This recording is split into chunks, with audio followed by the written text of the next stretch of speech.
मध्य प्रदेश के मेरे समस्त ग्राम रोजगार सहायक साथियों, आपको मेरा सादर नमस्कार, सादर प्रणाम। साथियों, जैसा कि कल हमारी जो 2025 की मार्गदर्शिका जो जारी हुई है, हमारी सेवा शर्तें जारी हुई है, मैं आपको बड़ा स्पष्ट बता दूं कि उसमें कुछ विसंगतियां हैं।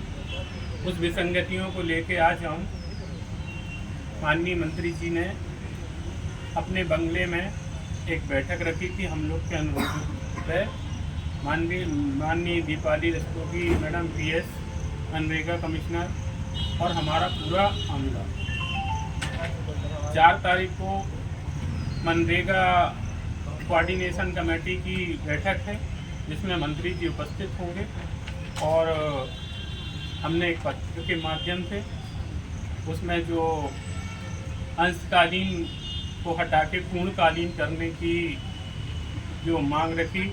दूसरा, हमें निलंबन, सेवा समाप्त न होकर निलंबन किया जाए। तो हमें माननीय मंत्री जी ने आश्वस्त किया है कि शीघ्र ही इन 2 विषय पर लेकर आपकी मार्गदर्शिका में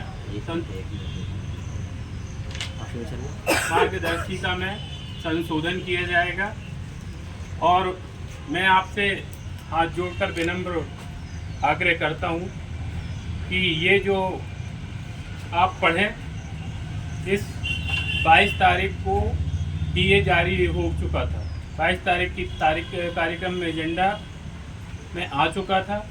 ये कार्यक्रम के पहले से मार्गदर्शिका बन चुकी थी, जारी होने की डेट और कार्यक्रम की डेट पास थी। इसीलिए आपसे निवेदन है कि मंत्री जी के कार्यक्रम को और इसको ना जोड़ा जाए।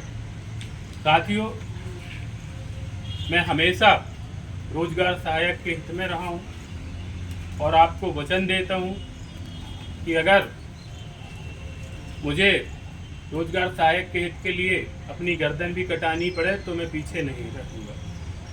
रही हड़ताल की बात, तो 4 तारीख की बैठक में कि हमें रिजल्ट प्राप्त हो जाने दीजिए। अगर हमारे पक्ष में रिजल्ट नहीं आता तो हम निश्चित ही रोड पर आएंगे और इस काली मार्गदर्शिका का हम खुलकर विरोध करेंगे। और मैं एक बात और कहना चाहता हूँ कि जिसको नेतागिरी करना हो, ठीक है, करे, शौक से आकर करे, लेकिन शब्दों की मर्यादा में रहकर। और मैं हाथ जोड़कर कहता हूँ, चाहे वो जितेंद्र परमार जी का सम्मान हो, रोशन परमार जी का सम्मान हो, या किसी भी व्यक्ति का वो सम्मान हो, उसका आत्मसम्मान होता है। आपको किसी भी चीज़ की अधिकार नहीं है पद और प्रतिष्ठा के लिए, ठीक है। भविष्य, रोजगार सहायक के भविष्य से खिलवाड़ ना करें। बस मैं यही कहना चाहता हूँ। धन्यवाद। कि सभी साथियों को नमस्कार, सादर प्रणाम। सर्वप्रथम जो एक गाइडलाइन जारी हुई, लगभग इस गाइडलाइन में 7 से 8 हज़ार लोगों ने कमेंट्स किए।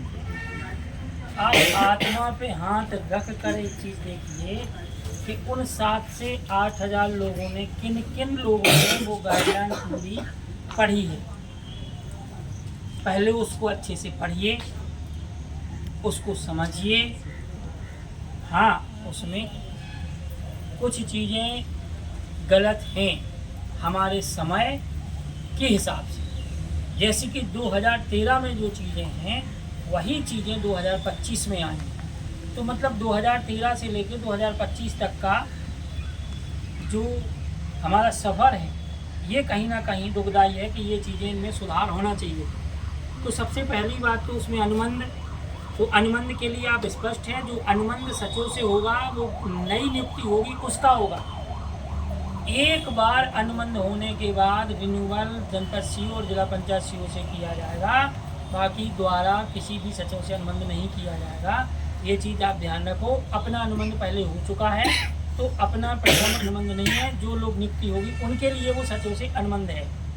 एक चीज़ फिर भी हम लोगों ने उसको हटाने के लिए दिया है। दूसरी चीज़, अंशकालिक संविदा, ये हमारे लिए कलंक है और ये भयानक कलंक है। इसके लिए हटाने को बाकायदा आज हम लोगों के लिए माननीय मंत्री जी ने, Deepali Rastogi madam, ACS sir, OSS madam और मंडे गायक सर, त्यागी सर, CP सर, ये पूरी बैठक हम लोगों के लिए बुलाई थी। उसमें पूरा कई एक चीज़ का मंथन हुआ है, एक चीज़ की मंथन करके निकाली गई है और वो सारी निकाली गई चीज़ें एक ड्राफ्ट बन के मंत्री जी के यहाँ से वहाँ विभाग में जा रही हैं, जिन पर सुधार होगा।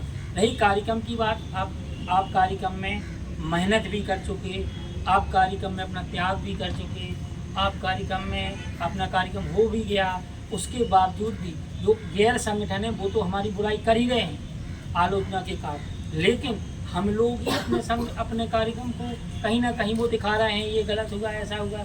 तो ये चीज़, इस चीज़ को कार्यक्रम से ना जोड़ें। कार्यक्रम में जो माननीय मंत्री जी ने